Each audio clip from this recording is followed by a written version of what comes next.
વડાપ્રધાન નરેન્દ્ર મોદી દ્વારા અમદાવાદ ભુજ વચ્ચે વંદે ભારત ટ્રેન શરૂ કરવામાં આવી છે ત્યારે ધ્રાંગધ્રા રેલવે સ્ટેશન ખાતે ટ્રેનનું સ્વાગત કરવામાં આવ્યું હતું, જેમાં જિલ્લા કલેક્ટર કેસી સંપટ, જિલ્લાના સાંસદ સભ્ય ચંદુભાઈ તેમજ ધારાસભ્ય અને ભાજપના શહેરના સંગઠનના હોદ્દેદારો, નગરપાલિકા પ્રમુખ સહિત ધ્રાંગધ્રા રેલવે સ્ટેશનના અધિકારી હાજર રહ્યા હતા. ભુજથી અમદાવાદ તરફ જતી ટ્રેન ધ્રાંગધ્રા આવી ત્યારે તેનું સ્વાગત કરવામાં આવ્યું હતું. ઉપસ્થિત મહાનુભાવો લીલી ઝંડી આપીને ટ્રેનને આગળ જવા રવાના કરવામાં આવી હતી. રાજ્ય સરકાર અને કેન્દ્ર સરકાર દ્વારા લોકોને સારી સુવિધાઓ મળે અને સમયસર મુસાફરી સારી સગવડ કરી શકે તે માટે કાર્ય કરવામાં આવી રહ્યું છે. આગામી દિવસોમાં વધુ સારા કામ જિલ્લામાં કરવામાં આવશે. સાથે જ ટ્રેનની સુવિધાઓ તેમજ સમય માટેની વાત પણ કરવામાં આવી હતી. ભારતની પ્રથમ વંદે મેટ્રો ટ્રેન અમદાવાદ અને ભુજ સ્ટેશનો વચ્ચે શરૂ થઈ છે. સ્વદેશી ટેકનોલોજીથી વિકસિત આ ટ્રેનમાં 12 વાતાનુકૂલિત કોચ છે, જેમાં ઓટોમેટિક સ્લાઇડિંગ દરવાજા, મોડ્યુલર ઇન્ટિરિયર, ઇવેક્યુએશન ફેસિલિટી સાથેના શૌચાલય, route map indicators, panoramic window, phone charging, aerosol આધારિત અગ્નિશામક સિસ્ટમ અમદાવાદથી ઉપડશે અને ભુજ સુધી પહોંચશે. ત્યારે ભુજથી ઉપડીને તે જ દિવસે અમદાવાદ પહોંચશે. બંને દિશામાં સાબરમતી, ચાંદલોડિયા, વિરમગામ, ધ્રાંગધ્રા, હળવદ, સામખિયાળી, ભચાઉ, ગાંધીધામ, અંજાર સ્ટેશન ઉપર ઊભી રહેશે. वंदे प्रताप सिंह, सहायक इंजीनियर धागंद्रा, और ये अपने Vande Bharat rapid train no आज उद्घाटन है।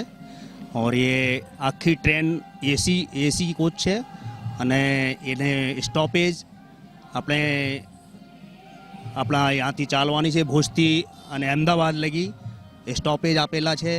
અંજાર છે, આદિપુર છે, આપણા ગાંધીધામ છે, ભચાઉ છે, આપણા એ સામાખેલી છે, હલવદ છે, ધાગંદ્રા છે અને વિરમગામ છે, ચાંદોડિયા છે, સાબરમતી છે અને અમદાવાદ.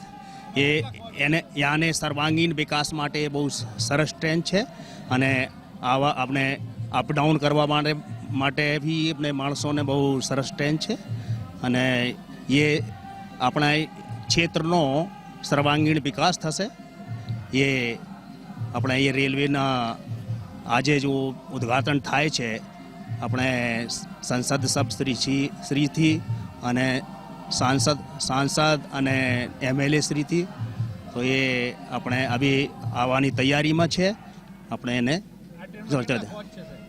એને હજી કોચ છે, 12 કોચ છે અને અભી और ये अपने રેપિડ રહેશે, મતલબ એની સ્પીડ વધારે રહેશે કેમ કે 2 થી 3 ઇન્જન છે એમાં, તો સ્પીડ બી વધારે રહેશે.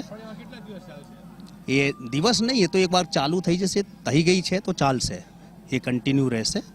આજે તો એ જ છે કે કન્ટિન્યુ રહેશે. એનો ટાઈમ 8:25નો રહેશે.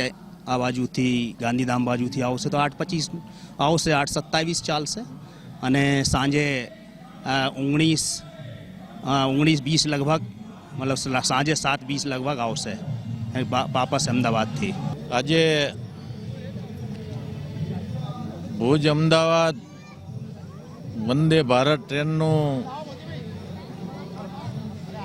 આગમન થઈ રહ્યું છે ત્યારે ધ્રાંગધ્રા ખાતે એને લીલી ઝંડી આપી પ્રસ્થાન કરવાના કાર્યક્રમમાં અમારી સાથે આ વિસ્તારના ધારાસભ્ય, જિલ્લા સંગઠનના પ્રમુખ હિતેન્દ્રસિંહ, ધ્રાંગધ્રા નગરપાલિકાના તમામ આગેવાનો આ કાર્યક્રમમાં સામેલ છે. આવતીકાલે મોદી સાહેબનો જન્મદિવસ છે ત્યારે મોદી સાહેબે આજે 5 વંદે ભારત ટ્રેનનું લોકાર્પણ કરેલું છે.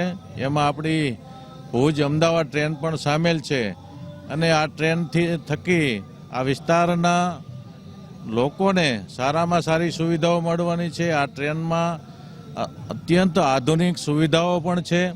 આ ટ્રેન તમે એની પ્રવાસ કરવાની મજા કંઈ ઓર હોય છે.